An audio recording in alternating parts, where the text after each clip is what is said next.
The Hard Count is presented by BetMGM. As y'all know by now, we've teamed up with BetMGM this college football season. We'll be using their lines to make all our picks, and we'll have special offers for all of you each week. Now, when you join BetMGM, you get access to a variety of parlay selection features like same-game parlays, live betting options, and more. If you haven't signed up yet for BetMGM, use bonus code HARDCOUNT, and you'll get up to $1,500 first bet offer on your first wager with BetMGM. Here's how that works. 1, download the BetMGM app and sign up using bonus code HARDCOUNT. 2, deposit at least $10 and place your first wager on any game. Step 3, you'll receive up to $1,500 in bonus bets if your bet loses. Just make sure you use bonus code HARDCOUNT when you sign up. Let's make this college football season 1 for the books. Let's make it legendary. Let's get to the show. There's a lot going on in the world of college football right now, man. We got not 1, but 2 job openings. You got Nebraska with a more wide-open college football playoff path than I think even most people realize. You got Miami looking as trustworthy as they've looked in a very long time. Someone that I talked to in the Miami community said since 2002, they trust this Miami team the most. So there's a lot to unpack on today's episode of the Hard Count, Wednesday, September 17th, 2025, presented by BetMGM. Now, for those of y'all that follow our picks here, 1, I'm sorry, we're going to be better. 2, little odds boost token for you so we get right with BetMGM on that side of things. Got a lot to dive into. Let's waste no more time. I want to start with this at the top. I already alluded to it a little bit ago, but I'm going to go back to it. Are we all aware what's at stake here for Nebraska in this game against Michigan? Yes, the Bussin' Bowl. Yes, it's going to be a very visible matchup. It's one of the games of the week, I think, this week in college football. But if Nebraska wins this game, the college football playoff talk for Matt Rhule and co. gets very, very real. Okay? Very real. I'll tell you what I mean right now. Before we do that, though, make sure you're subscribed right here to the On3 YouTube channel, College Football Nothing But. If you're a Husker fan, I just told you, big one this weekend. We'll have a reaction for you either way, but make sure you're subscribed to College Football and Nothing But. So if you win this game against Michigan, hand up, full transparency, I have picked Michigan to win this football game. But if Nebraska puts egg on my face and crow in my mouth and does win this game, 1, you're 4-0. That's very cool. That's a good feeling. That's a good vibe. 2, you have a win that, if you're going to go ahead and use the transitive property, means that you should be better than the majority of the middle class of the Big Ten that you have left to play, meaning probably should beat than a Michigan State, a Maryland, a Minnesota. Based on the talent level, those teams, in my estimation, are of a lesser talent level than a Michigan. Okay, so then what does that mean? It means that, in theory, your season comes down to November when it comes to your college football playoff path. You have USC, you're at Penn State, you play Iowa. If Nebraska, in the month of November, against those 3 teams, if they truly separate from the middle class and they're in a spot now where they're playing those 3 teams with the shot at the college football playoff, you got to go 1-2 in November to go 10-2, and a 10-2 Big Ten team is not getting left out of the college football playoff. Do we all understand that? Starts in this Michigan game. I don't think that's being talked about nearly enough. Now, obviously, that has to hold what I just said about them being better than the middle class of the Big Ten, but I don't think that it's all that irresponsible to talk about when you talk about Nebraska right now. Like, they're a 2.5-point dog at the crib. Okay, so if you want to factor in home field advantage, they're 5 points a dog on a neutral site against Michigan, 6 points depending on how much you assign for home field. I think a win in itself, 1, it charts the path, but 2, think about what it would mean internally at Nebraska right now. Like, I think there is so much that's been done since Matt Rhule got there, from hiring Dana Holgorsen to flipping Dylan Raiola to the process he's put in place over the course of these last 2.5 going on 3 years now. If you beat Michigan, to me, it would give you something tangible to look at for Nebraska football and say, okay, they've been living right for a while. They've been having a healthy lifestyle as a college football program. Now they're actually healthy, though. You know what I mean? Like, we all have those friends that have a New Year's resolution and they want to get in shape. They want to drop X amount of pounds. And, it might be a few months. It might be until, October where they live the right way. And then in October, oh, actually, you do seem much more healthy. Oh, actually, you do look like you've lost a little bit. Oh, actually, you can keep up when we go on walks around theme parks and you don't get out of breath just having normal conversations. Actually, you are in good shape. That could be this moment for Nebraska now. It could be. Now, it still has to happen, but that's definitely very much so, in my opinion, in play for the Cornhuskers in this spot. And I think when you talk about why Matt Rhule has been successful at pretty much everywhere he's been at the collegiate level, we'll talk about the Panthers right now, He was successful at Temple, at Baylor, and will be successful at Nebraska, in my opinion, because of the way that he preaches and installs what he calls the process. Okay? Now, if the process is being stuck to right now, that's great. There's buy-in, all those things. But the most dangerous thing that Nebraska could get in their third year right now under Matt Rhule for the process is belief. Because at that point in time now, everyone who was participating, or dare I say, compliant in how Matt Rhule does things in the process that's proven to yield results, once you beat Michigan, it's a lot easier to up that level of buy-in. It's a lot easier to get the guys that were, again, complicit to now being all dialed in. Why? Because we like the results. We like how it feels watching ourselves on SportsCenter after the game and seeing Nebraska shoot up those rankings when the AP poll drops on Sunday. Like, all those things I think need to be said about Nebraska right now, because if they beat Michigan, here we go now. Here we go. Again, I have picked Michigan, so this is not me trying to ride the fence, but I just want us all aligned right now. It's a kind of a get your bearings Wednesday, if you will, in the world of college football. If they beat Michigan, the college football playoff goes from a fun talking point in the offseason to, dare I say, that kind of dream territory to actually being an attainable goal that Nebraska can and should strive for in the context of this 2025 season. So just so we're all aligned here, we're all aware, Nebraska, if they beat Michigan, playoff talk becomes very, very real. All right? Appreciate y'all being dialed in, man. A lot to get to on this episode, man. Like I said, we're talking about Nebraska being a playoff team, and that'd be something that I think, it would just be, I'm trying to think of a strong enough word to even assign to Nebraska fans with how they would feel after the desert they'd wandered through during the Scott Frost era, and even before that. If Matt Rhule takes from the playoff, Nebraska as a fan base will be so fun to observe for the college football public, because that place hasn't had something to root for in a while. They could have it should they beat Michigan this coming Saturday. All right, but another team that's got a big game this Saturday is Miami. All right, now they host Florida. College game day will be there. And the conversation around Miami, even before Mario Cristobal was there, is a bit complex. Because Miami, they've been, I think, relevant in the conversation of college football, even when they haven't been awesome, in my opinion at least, because they've always been somewhat notable, right? Like, they've been either exciting. Last year with Cam Ward, they were must-see TV. They've been interesting. Tyler Van Dyke as a freshman is hooping. Rhett Lashley is dialing it up for him, and you're like, hey, what could Miami be? They've been, relevant in the sense of when Mark Richt was there, they won 10 football games. Like, they've had a lot of years where they're interesting, but in college football, historically now, there's a lot of crazy from August through November, and then you get to December and you get to January, and the things that last are the things that are dependable, the things that are trustworthy, talent, culture, roster structure, all those things. It's why Ohio State, at the end of last year, was hoisting the national championship trophy, because they had the best roster in college football. They had a solid culture, and it all came together at the right time, and they won the national championship, all right? So Miami's been all those things over the course of the last couple of years, but they've never been dependable. They've never been trustworthy. Like, I am all here for an exciting product on TV that was Cam Ward, that was that offense last year, but I did not know what I was going to get for any 4 quarters of football from Miami any Saturday last year. I didn't. I knew it'd be fun. They called them the Cardiac Canes a year ago. You knew you were going to get your money's worth whenever you turned them on the TV, but it was like, how is Cam Ward going to pull it off this time? Hey, what quarter does the Miami defense show up this time? That doesn't feel like the team this year. Talked to a Miami alum, that diehard Hurricane fan, and I asked him, hey, this is how I'm feeling about this. It feels like this is a Miami team that's maybe the most trustworthy they've been since, 2017? He said, no. 2017 was fool's gold. 2002 is the last time it felt like this for this Miami Hurricane football team. And the longer I sit with it, it's hard to have a massive disagreement point there, because you look at the way that they're built. You have a quarterback who's experienced, all caps, underlined, bold font, experienced.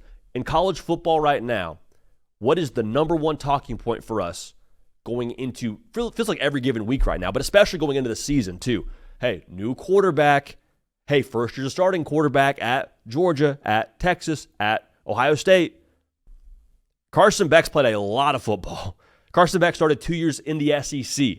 Now in the ACC for Miami, he's doing his thing. Like, there's also a sense of urgency behind Carson Beck. It's not like Carson Beck is some, washed up dude who couldn't cut it in the SEC. Like, the dude was the number one overall pick a year ago. That was the feeling we all had before the season. Now the season went how it went, and I don't think a lot of that's on Carson Beck. It's funny to look at how he looks right now with receivers not dropping every their pass. I digress. But the sense of urgency behind Carson Beck to get himself back into that first round and to, quite frankly, get Miami back to where they expect to be, it's a beautiful mixture. Also, the line of scrimmage. We knew when Mario Cristobal got the job in Coral Gables, if nothing else, they will be good on the offensive and defensive line. Fast forward the tape now to year 4, Big Ten/SEC caliber lines of scrimmage. Okay, that'll play. That dog will hunt. Especially in the ACC. No knock on the ACC. That's going to work. Now, this is the most nuanced part of this with how they're built, and it might be the most important when it comes to long-term success. You have true leaders in the locker room now that are year 3 guys under Mario Cristobal. Guys that Mario Cristobal, when he got the job, says, hey, come play for me. Might take a second, but come play for me. And once you are a junior or once you're a senior, we're going to win games at a high level. You're going to be a part of getting the U back to where we expect to be. All right? Francis Mauanoa, Ruben Bain, guys that he recruited with a recruiting pitch that probably sounded somewhat like that, are now guys that are setting the temperature and the culture in the locker room.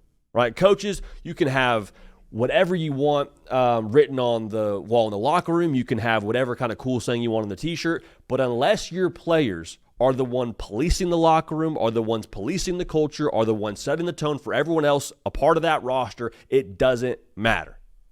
Good teams are coaches led, players are coaches fed, players led is the saying there. And that's 100% true. And now Miami has that. Now they have that in those guys that are the leaders that are year 3 guys. So it's week 4.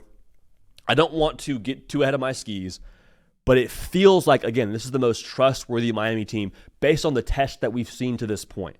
Okay, and we've only seen a couple of tests. 3 games, all right? Bethune-Cookman, love you, not really a great test for Miami. But the 2 tests that I've seen are, 1, are you tough enough? Week 1 against Notre Dame. Say what you want about Notre Dame being 0-2, this and that, whatever. They are still solid on both lines of scrimmage. Miami outrushed them 142-94. Miami had more sacks, 3-1. One to put the game on ice. Okay, like that is what was true. So, Miami, are you tough enough against Notre Dame? Pass that test. Second test against USF. Are you mature enough? USF's proven they can get you. USF got Boise State. USF got Florida. And it wasn't a question of can Miami beat USF. Everyone with a pair of eyes can look at USF play football and watch Miami play football and say, you know what? That other team with the U on their helmet has way better players. They are a way better outfit. But what's the deal with Miami? Over the course of the last couple of years, Miami had better players than Georgia Tech last year, from my estimation. Miami had better players than Syracuse last year. What was the issue? They weren't able to, however you want to phrase it, handle the moment. Can you handle a moment where you're playing a team in USF that has proven now if you don't bring your best to the table, you're not mature enough to have that pro mindset, you will get beaten. Passed that test, 49-12. Never even trailed. Never even made it interesting. Throw a little weather delay in there to where you guys get a little time to, think about the game. You kind of get out of your rhythm. You got to get, reacclimated to playing a college football game after a long weather delay. Didn't matter. 49-12. So all that's to say, this is the Miami team that I think you can trust now to borrow your car. Maybe you're not leaving them at home to babysit the kids. Maybe they're not the team that you're trusting with your bank information, but you trust them enough to say, hey, listen, I think you could be a little bit different. I'm going to trust you to be that Miami team that maybe for the first time does what we've all said other Miami teams could potentially accomplish, which is go win the ACC. And an ACC now that we'll see what Florida State is, we'll see what Georgia Tech is, but you put Clemson and Miami on the same field tomorrow, I take Miami. That's just my own 2 cents here. And Clemson's a super talented team as well. So Miami, a lot of things in the past. This year, though, trustworthy. Feel good about saying that. All right. Again, if you're tuned in and you watch every week and you're part of this community already, just go ahead and make sure you're subscribed. Some of y'all are already watching the show and don't even realize you're not subscribed. So if you can, just for a second, check that button. It helps us. It boosts the show. It gets the show to more sickos. So we appreciate y'all making this show what it is. All right, so that's kind of a get your bearings discussion around Nebraska and Miami. I want to get one more thought out there as we move forward into another glorious weekend of college football around the LSU Tigers. because I've seen a lot of things said about the Bayou Bengals, man. A lot said about Brian Kelly, a lot said about what they haven't done offensively, and I get it. I understand where it comes from. Yeah, as someone who picked them to win the national championship, I'd love if we could score more than 23 points against Louisiana Tech. All right? But I see some people that do rankings that have them outside the top 5, have them out lower in their top 10 than outside the top 5. Like, I think a lot of people are seeing the Florida game and penalizing LSU for what they haven't done offensively. Now, I'm not going to give you the Brian Kelly treatment and tell you you're spoiled. That's not what I'm in the business of doing right now. But I do think it's important now when you talk about what LSU hasn't done offensively to add some context. Because the Louisiana Tech game aside, I think you could probably assign, at least I think you could assign kind of a look-ahead spot and letdown spot there with post-Clemson, look ahead to Florida. I digress. Maybe I'm making excuses. But the 2 games where LSU has been less than awesome offensively against Power 4 opponents. Against Clemson, scored 17, and against Florida, they scored 20. Those are against 2 defenses with, say what you want about those teams in general, those defenses are awesome. Like we say it all the time with Clemson. They probably have 2+ first-round picks on that defense, 2 on the D-line, maybe a 3rd in the secondary. I don't know. Florida, say what you want about them. They've allowed 2-3 touchdowns offensively the entire year. Okay, it's not like they're just out to lunch on the defensive side. Now, DJ Lagway's got problems, and LSU exposed that, but it wasn't like LSU is just out there playing against subpar competition and they're averaging what they're averaging. LSU, I think, is still an offense that is at some point in time going to wake up, going to be a problem, and you're going to have to deal with them, and it's going to be a reason why LSU is awesome down the stretch. I'd be more worried about LSU. I can get behind more of this LSU slander if I hadn't already seen it from Garrett Nussmeier. You know what I'm saying? Like I hadn't seen it from Gunnar Stockton really before the Tennessee game. I hadn't seen it from Arch Manning as a true starting quarterback in college football before going into this year. Saw it in spurts. Like I'm not putting too much stock in the Mississippi State game. I've seen it from Garrett Nussmeier. Excuse me. I've seen it from Nussmeier over the course of an entire season in the SEC. I saw him lead an offense that averaged 30 points a game with no running game. Seen him throw for 4,000 yards in a season. So I understand the concern around the offense and how they've operated and how they haven't gotten to the end zone as much as they want to. But I don't think it's fair to be like, oh, can LSU score points? Yeah, they can score points. You lost pieces on the offensive line. But is that going to be the reason why they don't have success this year offensively when it comes to the overall points per game being just drastically lower? Hasn't been the problem against Clemson from my estimation, and that's a really good defensive line. I don't think it was the problem against Florida. Ran the ball well enough to win the game, according to Brian Kelly, and I think he's right on that. So, with where I sit being as high as I am on LSU, the first couple weeks happen, and Caden Smith and I do a segment on this very platform, 25 questions for the top 25 teams in college football, 1 question per team. And whether it was this week or last week, my memory is fuzzy on that. Caden asked me something about, like, hey, LSU looking a little bit suspect offensively, which is a very fair question. It says, how do you feel about the Tigers with you having picked them preseason to win the national championship? And I got to be honest with y'all, the longer I sit with my LSU pick, even looking at these games, I feel better about LSU. I do, and maybe that sounds crazy. Maybe this is me being an LSU homer by way of picking them, but honestly, man, like I'll take the fighter that can win by knockout or can win by split decision or can win by a wrestling match where they choke you out on the ground. Like I think LSU is proving now that if it gets to be a rock fight and it's ugly, defense can handle it. Defense can go win a game for you. That wasn't true a year ago.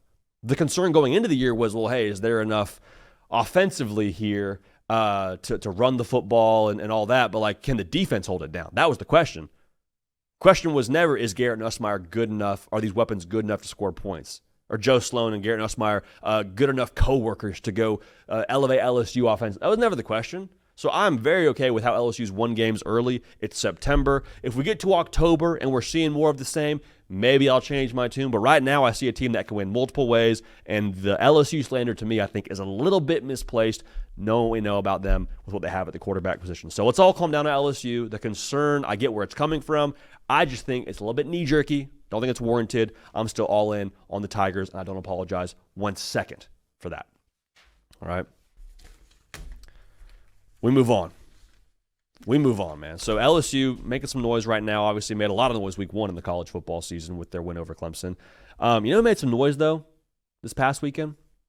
How about Texas A&M? And they made noise for getting a big win over Notre Dame. The reason why they made some noise, though, was that offense was humming. I mean, that was an offense that Aggie fans aren't really used to seeing them produce at that level. On this show, we do our best to ask the question, why? Why is it happening that way? How is it happening that way? And I want to do that right now and answer that question as best we can for A&M's offense, and why they look so different, why they're operating at the level they're operating at right now. You always had that toughness offensively for A&M. I don't think anybody was ever questioning, could they run the football? You got Le'Veon Moss. You got Marcel Reed, which makes them more dynamic in the run game. Averaged 4 yards a carry against Notre Dame. All right, so that was verified that, yes, A&M will be able to get downhill, be able to punch you in the mouth in the run game. That's still going to be there. Surprise, surprise. That's who your head coach is. That's who your offensive coordinator is too, and Colin Klein, by the way, and how he played. I think that Notre Dame, as a filter, hasn't started the way they want to start. I still think they're super talented in the front seven. I don't think it's a thing now where we're going to get into the month of November and say, man, Notre Dame's just fraudulent up front, huh? Notre Dame just can't hold their water up front. Now, we want to see it a little bit longer and get a better sample size. I totally hear that. But the bottom line here for A&M is what they were good at a year ago, they're still good at right now with their offensive line, with their quarterback, and with their running back room. Reason why that's important, you command numbers in the box. There were so many times during this game where I saw Notre Dame, for good reason now, getting downhill with bad intentions. And they did it last year in College Station, and A&M had no other answer for it. Like, A&M had nothing over the top to try and make a team pay for that, especially against Notre Dame. But now you do have that. Mario Craver, Casey Concepcion, and check out this sweet graphic here by Caden Smith. These dudes went off in this game. They are the difference for A&M's offense when you talk about how they're built. And it's not just the top-end ability. Like I promise you, if you had Concepcion or Craver on this roster a year ago, their wide receiver one, and maybe they're worth an extra win. Maybe. But the fact that you have both, you have ability and you have quantity, meaning you cannot give extra attention to one without not accounting for the other. And if you don't account for one of them the proper way, Marcel Reed has proven he is a good enough trigger man to find them, and they'll make you pay. Like Mario Craver going over 200 yards, dude. Leading college football, I believe, right now in receiving. The conversation after last year, I think, was a bit interesting. I heard someone else say this and say, well, Marcel Reed has made such great strides as a passer, and he's progressed so much since last year. And, like, I hear you, and I get where that's coming from, and I'm not sitting down with Marcel Reed in the offseason and totally in the know with how that offseason went for him. But my feel on this is Marcel Reed was always good enough. I don't think Marcel Reed became a better passer overnight. I think he got better weapons. I think he got real deal like matchup winners that can make a team pay. Again, when they commit to the box at an irresponsible level, you have a Mario Craver that can burn him over the top. You got Casey Concepcion that can go win a one-on-one jump ball and make you pay. And we saw that time and again against Notre Dame.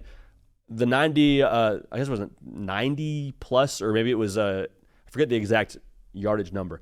Long touchdown catch by Craver. That happened off play action. That happened because that safety flew down on the flat route. Craver turns it upfield. Marcel Reed finds him behind the defense. We're off to the races. Like, that's now what A&M has in the bag. They didn't have that a year ago. You had a possession receiver in Noah Thomas, who was a great red zone guy, caught a lot of touchdowns, but you actually have someone that makes you nervous, two someones that make you nervous whenever you play against A&M. And, oh, by the way, now you got Terry Bussey as well, who I think is going to round into a really solid weapon for them as well the rest of the season. So there's that part of it. And as you sit with it longer with why A&M's different offensively, they're going to score, but they can do it in different ways. Like if A&M was just up-tempo, high octane, we got to have pace to be able to beat these teams, that'd be one thing. But like A&M had a drive that was 2 plays, 90 yards, which was the Craver touchdown I just spoke to. They had a drive that was 9 plays, 75 yards for a touchdown. Like they can go at different rates, different paces, different speeds, different rhythms. That's very, very dangerous because what that means is you can win different style of games, which is what this whole thing is about now in this new era of the 12-team playoff. Can you win a game that's 17-10? Can you win a game that's 41-40? I think A&M can do that. So your question now, if you're an A&M fan, you're like, JD, that's awesome. The offense works like that. Yes, we're so glad that we put money in the right place and we're seeing return on investment with Concepcion and Craver and like Reed looks great. Awesome, cool. But here's the deal, JD. We're used to having a fun moment during our college football season as A&M fans. Like last year was the LSU win. So cool. We had a blast. Awesome. It was a sugar high of sorts. But our lot in life as Aggie fans is we have a sugar high, but every sugar high has a crash.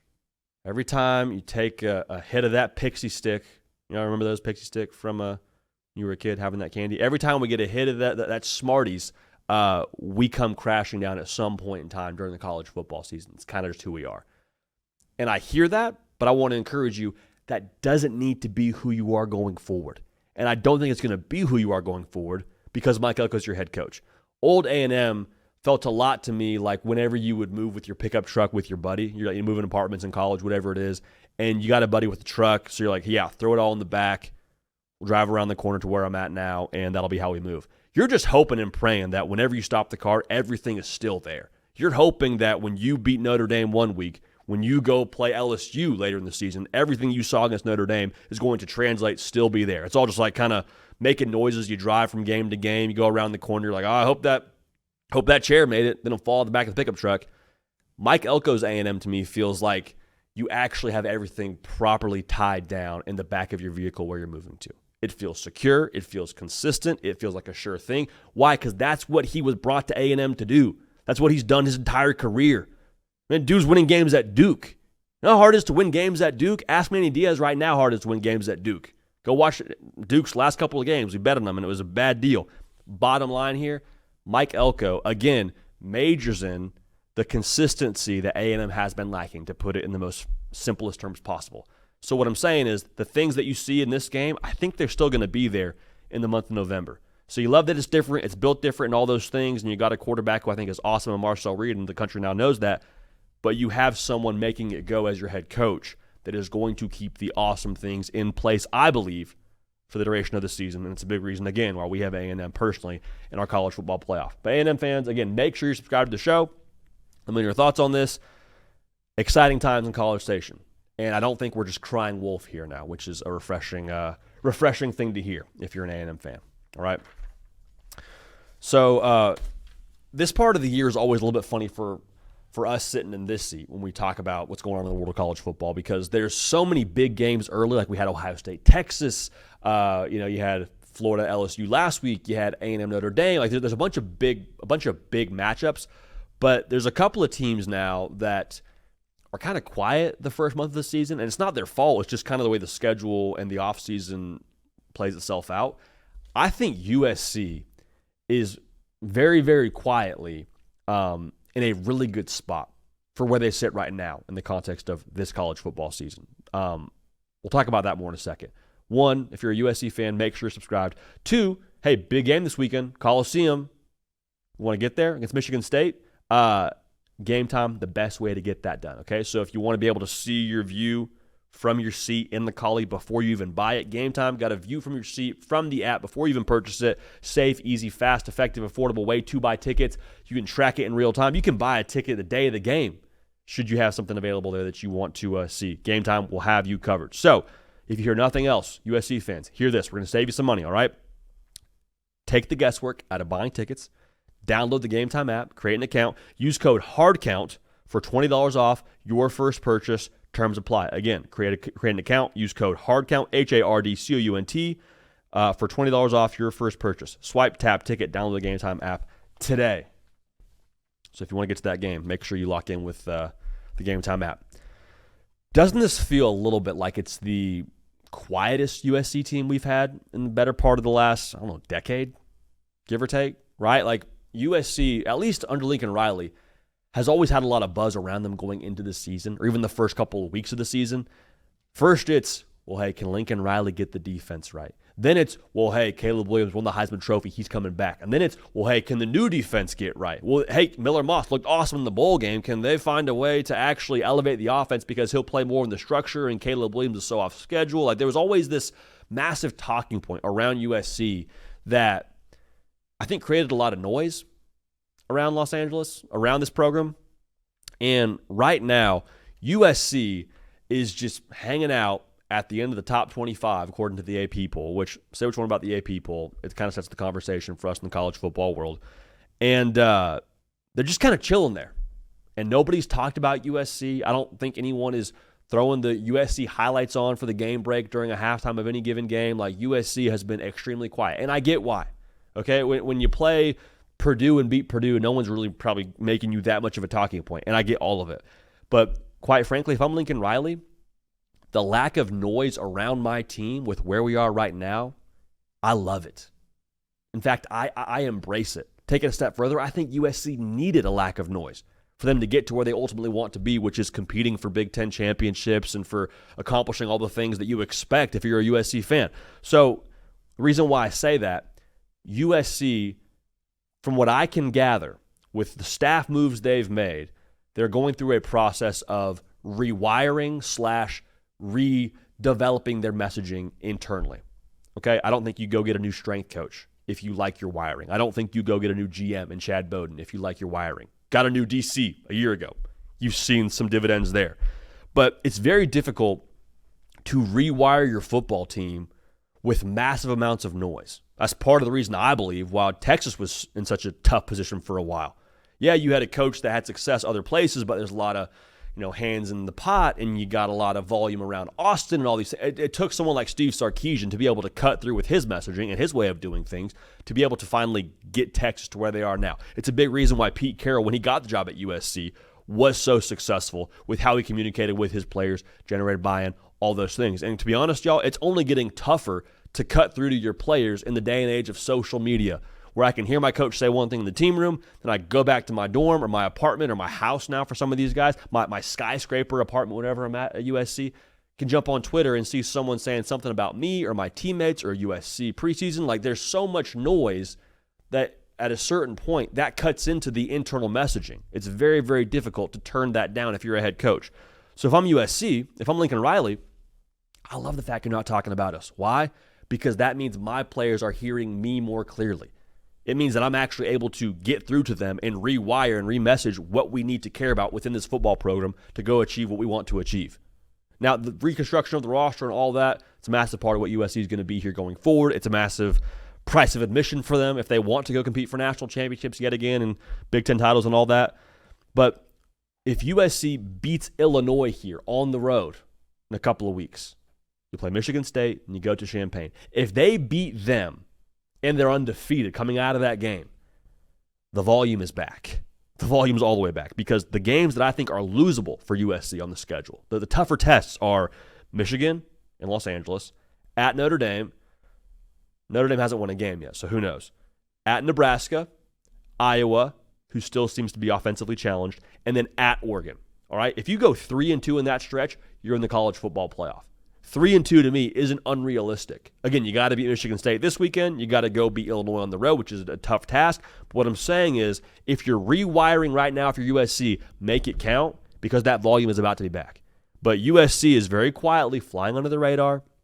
A lot of discussion, and it's not just something that's good for USC. I think it's what they need, and it's what Lincoln Riley needs for this team to get to where they want to go, in my opinion. So quiet, sure, but you welcome that quietness right now if you're Lincoln Riley and that whole staff in Los Angeles with the way that they're trending.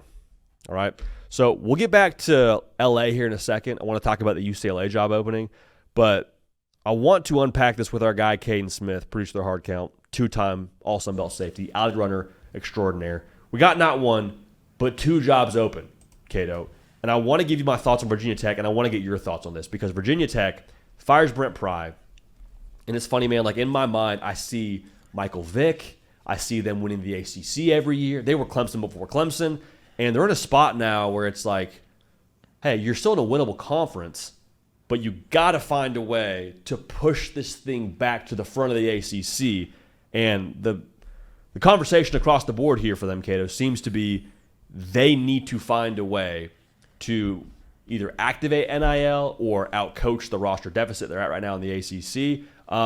Very, very weird spot you find yourself in Blacksburg right now. Sounds like they want a sitting head coach, so that kind of turns down the volume on a P4 coordinator hot name. Could still happen. Here's what we know. Sounds like it's not going to be Shane Beamer or Mike Vick. I think the people in Blacksburg liked Mike Vick to get some head coaching experience. Maybe down the line he becomes the face of the school yet again.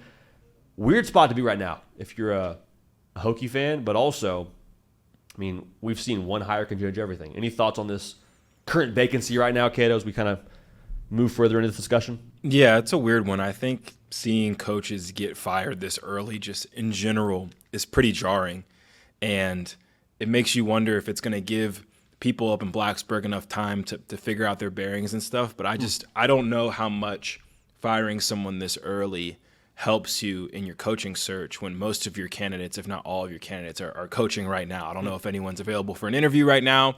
I don't know what it would mean for your building specifically as far as your players that are currently on the team and roster turnover. I think there's a sweet spot for the time to fire a coach to really take advantage of it, and this might be too early, but this is a program that has a ton of tradition, and I think that their position in the ACC makes it, I think, the most desirable coaching job right now that's available. I think we can also mention that Stanford has a sitting coach right now as well. So they'll be looking for someone to take the reins of their program fully after this season, and they're in the process of finding their guy as well. But between that job and UCLA and Virginia Tech, if I'm a head coaching candidate who might have a couple options out there, why not go to a school that has a ton of tradition, try to activate the NIL dollars, and compete in an ACC conference that seems like more of a toss-up compared to some of these other conferences. I mean, every other conference, it feels like, is a little bit top-heavier. We just saw Clemson go down with Brent Key just putting his head down and working for a little bit. Not too hard to squint and see that happening in a spot like Virginia Tech. So I think this is a very desirable job. I think that Virginia Tech would like to, maybe as far as their timeline goes, find themselves in a position where Shane Bieber maybe has a couple down years at South Carolina. He can make a return and follow in the footsteps of his father, or a Mike Vick has more coaching experience under his belt before getting into the job. But I feel like the timing was just off. They obviously got a little bit tired of Brent Pry, and now they're looking to switch things up probably a little bit sooner than they thought. So curious to see how they go about it for sure. But I think it's the most desirable job in the country personally as far as their history and tradition and the care factor in that town.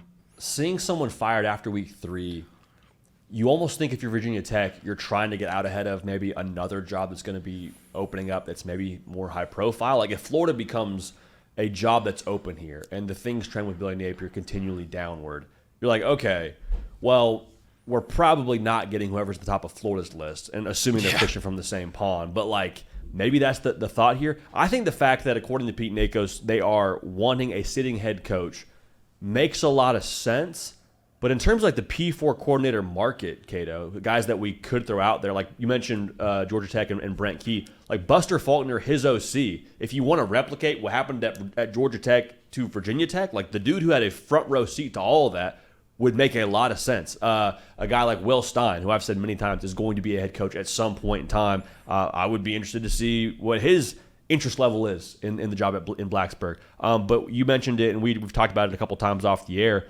The big question, if I'm a candidate for this job in Blacksburg, is what am I working with to turn this roster around? Because we've seen in college football, people can hit the portal, revamp the roster, a la TCU and Sonny Dykes, a la Colorado and Coach Prime, and have success in a somewhat efficient fashion. And I think that's also sort of raised the expectations for the powers that be that hire these guys. Like, hey, you don't get 4 years with us. Like maybe Virginia Tech is a different situation, but if we're going to provide resources, we also need you to provide results. So does Virginia Tech provide those resources to get the results back? That's something that, for me, Cato, like I lean towards a guy like a Pat Fitzgerald. Like if I could pick one person for Virginia Tech right now, it'd be Pat Fitzgerald. Activator. I think he's going to make a place like Vodtech kind of cool again, if you will. I think he made the Northwestern brand a cool college football brand before he got, let go there, however you want to phrase that whole situation. He, to me, would be the number one pick. Sitting head coach, culture guy, did more with less at Northwestern. If you can activate some pockets in Blacksburg, you think there'd be people that care in Blacksburg. Yeah. Like that would make sense to me. Pat Fitzgerald, my number one pick off the board for Vatech. Yeah, you mentioned Will Stein, and I think Will Stein, if he does decide he wants to get into head coaching this year, he'll be able to kind of pick wherever he wants to go. I think he's just the top bachelor as far as being a coordinator who constantly sends guys to New York. The quarterback position is dialed. He's running the best offense. So I think he's going to be at the top of a lot of those lists. I think if I'm Virginia Tech, and I can't get a guy like Will Stein.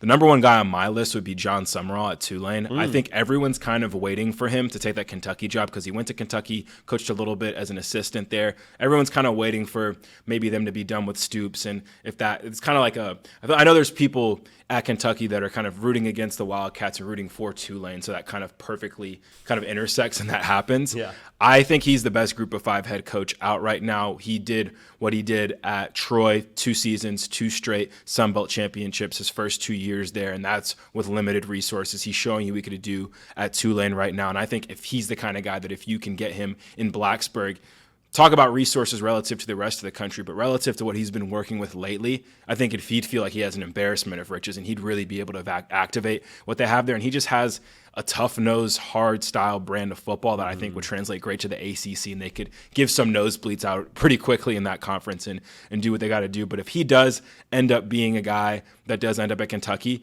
number 2 on my list, this might sound crazy, JD, this is another guy we've talked about that will be a head coach one day. You got to call Brian Hartline, right? Ohio State isn't too far from Blacksburg. He's one of the best coordinators in the country. He's now getting offensive coordinator experience as well. Sorry, one of the best position coaches, now play caller. You got to give him a call, right? It's not too far from there. I think he's obviously spent a long time at Ohio State, and he's one of those guys like a Will Stein that you would imagine is sitting back and waiting for the right job to come his way. I think you throw him the whole kitchen sink, walk him through the culture, tell him it's going to be well-backed, walk him through the tradition. And I think he's a guy that might be interested in that job just because of the history of the tradition. He could bring that program back up to where a lot of people think it should be, I think. And I think that might be someone to call that's a little bit more realistic than a Stein geographically compared to where they're at right now, because that trip to Columbus to Blacksburg is not too far. And I think recruiting in that area, his pedigree with the wide receiver position specifically, I think that'd be a very exciting hire as well. I'm just curious to see, like, how many calls do you have to make if you're Virginia Tech before you get the answer that you want from your candidate? Because, like, we talked about it so much. Like, the brand itself, it's a proud brand. It's a fan base that I think is fun. Like, there's so much to sell there with Virginia Tech, and it's been down, which for this next generation of college football fans is all that they know. But, Cato, you and I remember Orange Bowls. We remember the BCS Bowls for them back in the day. We remember Tyrod Taylor. We remember Michael. There was so much pride and tradition around this brand. It's jarring to have this conversation of, well, who's going to say yes to Virginia Tech? But it does go back to those resources. One other name I want to throw out there, I wonder what a Shannon Dawson interest level would be in a Virginia Tech. I think that assuming you don't have like the activator guy that you get in I think Pat Fitzgerald would help activate like the care factor, the resources. You would hope maybe open up some pocketbooks a little bit there and get some more greenbacks flowing. Assuming you don't have that to the level that you would have, Shannon Dawson kind of zigs in where maybe you would zag schematically. A little bit more air raid. You're probably not having the same roster as a Miami that you would have at Virginia Tech, but if you can get the quarterback right, you can get the skill players right. Maybe it's just like a situation where you just outscore people or find a way to out-scheme people offensively, and that's kind of how Virginia Tech gets down. Because like it's a very takeable conference, to put it not so delicately. I think that we'll see what happens with realignment here, but I think the ACC, if SMU showed up there their first year, did the right portal math, and they found themselves in the ACC championship. So it's curious, man. It's a very curious spot. Any more thoughts on Virginia Tech before we move forward here with UCLA, Cato? Yeah, I definitely think it's worth mentioning that SMU's doing the right NIL math as well over there for sure with their pockets. Sure. I like the Dawson pick. I'd be afraid of him moving within the ACC, knowing what he has going in Miami, would he want to make that move within the conference. And I do like about that move, though, that he has been to a lot of different spots, so he knows what it's supposed to look like and it's not supposed to look like, and I think he could get it right there pretty quickly. Yeah. Another name I just have to throw out, and I think that every person who is having a head coaching search this offseason has to consider John Gruden just because of the current state of college football. I mean, it's no secret Virginia Tech wants to bring Michael Vick in, one, because he's one of their guys, but obviously it would bring a lot of attention, eyeballs, and just familiarity as well. Look at the Deion Sanders effect, what he did at Colorado. I think that's kind of half the battle right now with NIL and just the current college football landscape we live in. Bring in a guy like John Gruden, who immediately is going to turn some just people who are fans of John Gruden into fans of Virginia Tech. That activates just things in general as far as popularity goes. That would help activate the NIL. A dude who's passionate about football, who understands tradition of that place. I think it would just get so much juice and excitement around the program that even if it didn't work out in 3 or 4 years, it'd be worth a shot. It'd give attention and eyeballs to it. And I think his football acumen speaks for itself.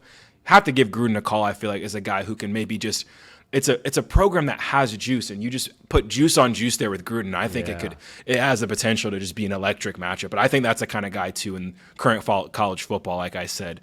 Got to give that guy a call, I think, just to gauge his interest and see what he's feeling. It has never been more important in modern college football to be cool and interesting. Yep. I think Gruden is both of those things. Like, I don't even think Belichick's all that cool, but you see what they did via the portal. Yes, they had some dollars to work with, too. But, like, North Carolina was a story this past offseason. A lot of high schoolers were sitting at home with North Carolina offers and saying, I'm more intrigued by North Carolina now than maybe I was before because this is freaking interesting, because maybe North Carolina, if they win some games, becomes more cool. But John Gruden, can you imagine John Gruden sitting in your living room, Cato? First team all living room. Tech hat, visor on, and just like chatting you up and telling you why Virginia Tech's the spot to be. Yeah, I feel like, hey, man. Come play fullback for us here, man. What are you benching these days, huh? How about that Ennis Sandman? Yeah.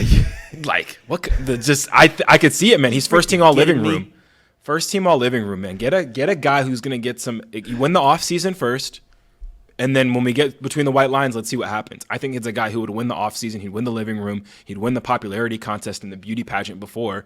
And I think his resume is enough to show, okay, like – Once we drop the ball, let's see what happens. It's a guy who has a Super Bowl ring, so I agree, man. I could imagine being in that living room, and I could imagine getting really excited to play for a guy like John Gruden if I live in the greater Virginia area for sure. You'd have that. I think you'd have that whole area of the country on lock if you have Gruden running around and shaking hands with moms and dads. That's the last thing I want to say here. Not to keep going, last thing. But the last thing I want to say is that area that you can recruit if you're at Virginia Tech. I think it's a lot better than people realize. To recruit the DMV, there's a lot of talent there to where if you can become one of these schools, maybe not the school, but one of the schools in that area that pulls from that, region of the country, a lot of good football players that I think would be excited to go play for a John Gruden, Pat Fitzgerald, John Summer. Like, there's a lot of guys there that I think would be excited to stay home should they have a reason to stay home. But I digress. Cato, let's go out to, let's just call a spade here, some better weather in Los Angeles. The UCLA job is open. Deshaun Foster, an alum there. Appreciate the heck out of him if you're a UCLA fan for what he was as a player. As a coach, didn't really go how I think we all hoped it would go. Now that job is open. Similar to Virginia Tech.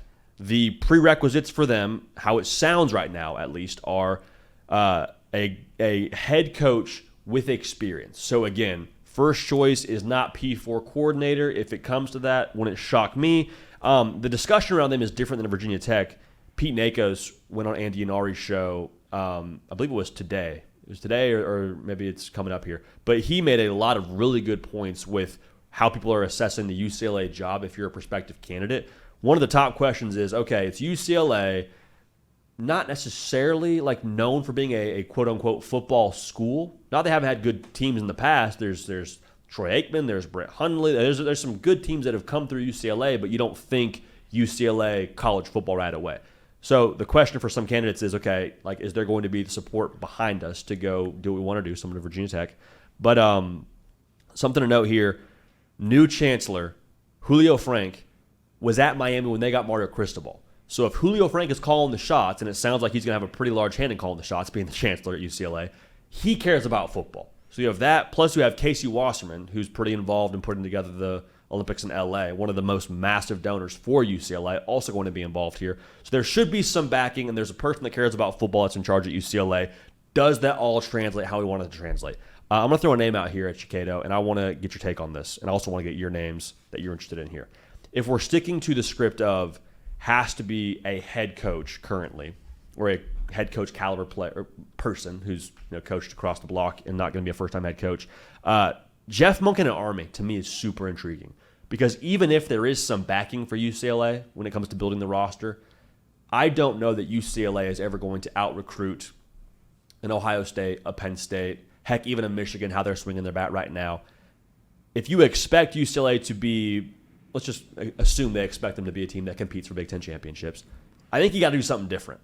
So outside of hiring someone else that's going to be a more ace recruiter and put more money into recruiting, get somebody who can maybe not just live with the triple option 100%, but have triple option-ish tendencies that's supposed to make up for roster disparity. Jeff Monken at Army, I think that makes a lot of sense, personally. Your thoughts on the UCLA job, take that wherever you want to go. If you want to talk about Jeff Monken or the UCLA job or whatever, just like give me your thoughts on the UCLA because this job now is wide open spaces. Yeah, I think that this one's very interesting, and I think the right questions are being asked as far as the care factor at UCLA. Do they care about football? The vibes are very grim in the Rose Bowl for their home games, and it's a valid question. I think them also wanting an experienced head coach is extremely valid. Now, if Will Stein's like, I want to come to UCLA, I don't think they're going to turn their nose up at that. Mm-mm. But why would Will Stein want to go there? He whoops up on UCLA defenses and their counterparts every year, so I don't think that's going to be something he's going to want to do within the conference.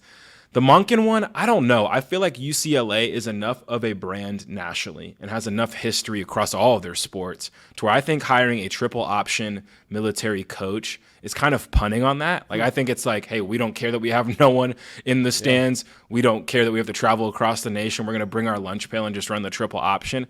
I don't know about that. I don't know if that'd be my favorite hire or my top hire, because I just think, again, like that would be punting on doing things the traditional route that you think there is a level of success you can attain there. That's just a complete opposite of a Chip Kelly high-octane offense that was able to win a lot of games there when he was at UCLA. It just wasn't as popular of a destination of a thing to do in California on a Saturday in Los Angeles. So I think there is, like I mentioned with Virginia Tech, you have to call John Gruden because I think, again, this is someone that could bring some excitement to Los Angeles in this program that would not exist without him and does not exist without him. I think with his connections, him being LA, he could make this a cool brand, a cool place to be, and that's just something that they desperately need. We'll see what they do between the white lines, and his experience as a college coach versus an NFL coach is obviously something that's there. But I think too cool of a name, too big of a name not to bring in and spin the tires on personally. If it doesn't work, it doesn't work. Yeah. I think there's another guy you have to call, though. Might be a far reach here, but do you just give David Shaw a call? Hey, man, like you're a program builder on the West Coast, and we are down tremendously. We will throw you the kitchen sink, like whatever it takes. Please help us. You know what it looks like. You know what it looks like to be a power in California. Can you get us right? I think you have to call David Shaw and just see what he says. I think he's currently an assistant or an analyst in the NFL for the Lions right now.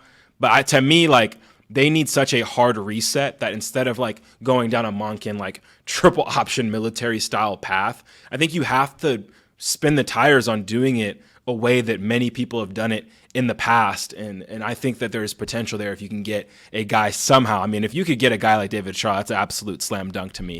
And I think that's someone I have other candidates, but I think as far as a must call, you must call Gruden. I think you must call David Shaw to try to fix this thing. That's super interesting. The David Shaw, it's funny because the Gruden is almost like the activator, Will Ferrell kicking and screaming route of, okay, I'm going to bring the juice, the visibility.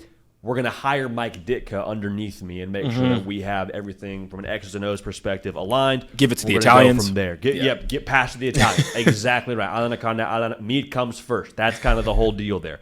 But with David Shaw, it's almost that other train of thought of, okay, we're going to be tougher than you, we're going to be better in the margins than you, and that's going to be how we get down. I'm curious because those two paths to me, the thought I have is how much support do we have to go get really good players? Because if we can go get really good players, Gruden, let's make it happen, baby, and you go get in the living room and we'll get a great staff and we'll roll. If we're not getting the best players, we'll go like Stanford did with David Shaw, and we'll kind of build just a team that's going to make your life suck for 4 quarters, and that's going to be how we get down. Because for UCLA, Cato, I think there still is a lot that you can sell. You know, like UCLA, the campus is incredible. It's an incredible location being in Westwood. The degree itself is awesome. You're still in the Big Ten, which are you one of the bottom feeders, if not the bottom feeder in the Big Ten this season? Yeah, but you get to tell NFL scouts, hey, watch my tape. I did this against Ohio State, Oregon, so on and so forth when it comes to your aspirations to play past college. So that plus like the recruiting territory there is for a head coach. Same thing we said for the DMV. I'm a little biased having played my high school football in Southern California. I think there's enough there to where if you were able to take a large enough percentage of the in-state talent at the top level, you could be able to be a bowl team plus going forward, just with that talent alone, in my opinion. We'll see if that ends up being the case. One name I'm curious about, Cato, to stick with the idea of like we have support to go get players. Dan Lynn, the USC defensive coordinator, was previously at UCLA as D coordinator. I like the fact that he knows the area. I like the fact he has relationships there. I like the fact that he has ties to UCLA at that level. He could be the guy where, hey, if we have backing to go grab the top-end talent, he's a guy to go activate that. And I think he'd also be a guy that could go put a staff together to maximize what they would then have on that roster. Yeah, I don't mind it. He definitely is familiar with UCLA, familiar with that area, and that's the big thing. You hit it right on the head. It's in California. Like, if you had to choose states to coach within, like, and you can only have the pipeline of high school talent, California, Texas, Georgia, like, these are places where it's all in everything you need is in your backyard. You just got to go get it. And I think finding a coach that can chip away at whatever USC is keeping in state, like that's half the battle right there. And D'Anton Lynn would quite literally have the playbook for that. JD, there's another name on here I have, but there's one that I think is just an interesting, fun pick. I love it. Let's just see how UNLV ends the season. Like, what do they look like this year, and how interested would a one Dan Mullen be coming into UCLA? He's clearly experienced his, again, like I've said with Virginia Tech, knows how it's supposed to look like and what it's not supposed to look like, has coached at the highest level in the SEC, is now wandering to the West Coast. Can we bring him if they say they win a conference title, say they have a good year this year, and he proves he can make it happen on the West Coast? Does he go a little bit over to the far West Coast, and could he reactivate and bring some juice to UCLA as a guy who has proven he could do it at a high level, can definitely recruit, is now proving his ways and what he can do on the West Coast? I think that'd be a really interesting hire too, and again, another one with experience, because no offense to Deshaun Foster. Yeah. I don't know if they're trying to bring in someone who's trying to figure this out on the fly. And I think Dan Mullen has the head coaching thing figured out. And I think he'd also be a candidate I'd be interested in, maybe give a call to. And what you just mentioned with Dan Mullen, the expectations for him at UCLA, I don't think are at the same level of the other teams in the Big Ten that are competing for conference championships. And so for Dan Mullen, he was so successful at Mississippi State because he's like, I don't really want to go recruit with Georgia and Bama. And that's why he got in trouble at Florida for the most part, because it was like, I don't really want to go recruit with those top tier. I can't recruit with those top tier programs here. So on maybe can't's a strong word, but wouldn't recruit with those guys. So at UCLA, it's kind of the same story of like, we're not asking you to go out recruit Ohio State. Just go put a team together on the field that can compete with, the teams in the Big Ten you're supposed to compete with and what level we expect you to. I think it makes a lot of sense to me. Makes a lot of sense. Yeah, he has the blueprint. I think they're just going to try to do something different than what they had last time, and I think that you can justify it just given the position they're in. Yeah. Like, you can bring in a popular forward-facing activator that can bring excitement around UCLA that hasn't exist. You can bring in a guy that has shown he can, through just experience, has a great track record, bring that kind of guy in. There are different kinds of head coach archetypes, kind of like to think about the dynasty mode of the college football video game. Like, there's recruiters, there's guys who are schematically just proficient. Like, they're going to try to just do something different than what they've got going on right now. And I think you can justify all of them. It's just a matter of what kind of style they want to go with, and ultimately who says yes at the top of their list. And that's the thing. If I am, and Andy and already mentioned this in their segment, so I don't want to take their thought, but I think it's a good point, so I want to make sure we say it on our show as well. If I am a Power 4 coordinator, up-and-comer, a Will Stein, for example, if he wants to take it, more power to you. But what you said, like, why would you take that job to be your first head coaching job, is a bit of a head-scratcher, because we're still not sure how much support do we have. You're not starting at a place of power in the Big Ten with how this whole thing looks currently in the pecking order of that conference. So if I'm Will Stein, maybe I would actually just take the USF's job if Alex Golesh goes and takes another job somewhere. Or I would take the, insert whatever G5 job, into that blank. So a Dan Mullen makes sense. He's been there, done that. Again, I still think a Jeff Monken makes some sense. A David Shaw makes some sense. Guys that are like, no, I've been around the block. I know what I'm getting into to a certain degree as a head coach. This isn't like my first big break, and then I get to UCLA and I'm like, what the heck is going on? My head's spinning. This is not necessarily what I thought it was going to be when it comes to the help I have around me, both resource-wise and talent-wise on this roster. Any last thoughts on UCLA, Cato, before we close this thing out? Yeah, I remember before pre-show we mentioned potentially a Dave Aranda guy from California, Yeah. maybe being a guy that UCLA goes after. What are your thoughts on that? I think it's interesting. I'll tell you one thing. Having lived in both Southern California and Waco, I love Waco. California is probably a more ideal place to live, especially with some money. It's interesting because I don't know that Dave Aranda strikes me as like the activator type. I think it'd be a fun thing for us as college football fans. I think schematically, who does he hire as his OC, and what is his role in the defense, and how does that look is, I guess, the biggest question. Because I'm looking at the defense right now at Baylor, and I'm like, man, it's not a Dave Aranda defense that I'm excited about. We're going to the Big Ten, where they're just going to be even more formidable offense. Like, that doesn't get me that excited. So I see the thought process. It doesn't really have the juice that I would maybe get excited about if I'm a UCLA fan when it comes to like forward-facing figure. But guy's a great football coach. There's ties to UCLA. I wouldn't hate it, but I don't know that it would be the one that like gets me up out of my seat, if that makes sense. Yeah, I agree. His stoic personality, we've talked about a bunch on this show. It'd be a funny contrast for him between him and the head basketball coach they have over there, Mick Cronin. Two completely different worlds. But no, I mean, his ties to California make it make sense. His pedigree and his experience make it make sense compared to what they have before. So would be an interesting one for sure. But I don't know, if you think you're a good coach and I think you're in the Big 12, you feel like any year you could do it. Like, you can make it happen. So I think that's an interesting spot in college football, where kind of the Big 12 and the ACC, talking about Virginia Tech too, feel so gettable. I think if you feel like you have the coaching prowess, like, you just know any given year it could be your year and you can do it, compared to a top-heavy Big Ten where you have to crawl at the bottom of a hole. I don't know if Dave Aranda, that'd be his speed, but he's got to have his defense show out here first, I think, before we even consider him going anywhere else, because right now his side of the ball, his baby, not looking great. It's a terrible question to ask, but what you just said made me think about this. If you take the UCLA job, what are the odds you're still the head coach in 4 years? You know, like, it's not really set up for you to have success overnight. That's the first part. And I would love to see you. I grew up going to games in the Rose Bowl as well, seeing Kevin Prince play quarterback for UCLA. Dude, like, I was there. Rick Neuheisel was the head coach. I would love to see UCLA be awesome. But the reality of it is, where you are right now and the backing you haven't put towards that football, unless they just flip the switch and Wasserman comes in guns blazing and putting money into that thing and they go get top player after top player, that changes the script.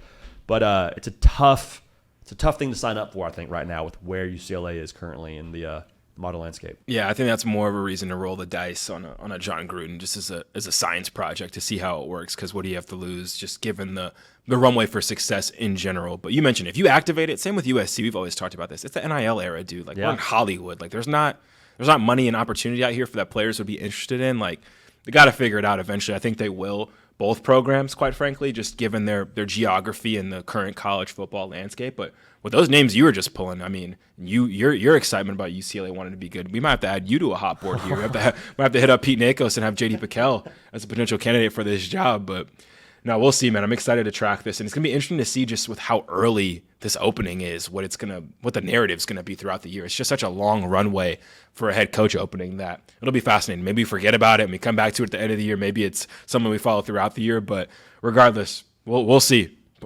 Excited for it. Pete Nakos and Andy Staples and the entire team at On 3, one, got you covered, two, making their money's worth right now, Cato, when it comes to putting in the work on the coaching carousel, as well as all they do during the college football season. But apparently it's that time of year already. But we appreciate y'all being locked in with us during this time of year, which is, of course, college football season. The best news, though, we talk college football year-round, baby. So make sure you're part of this whole thing.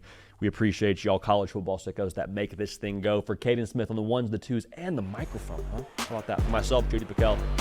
We appreciate y'all. We love y'all. We will keep this party rolling. We will see y'all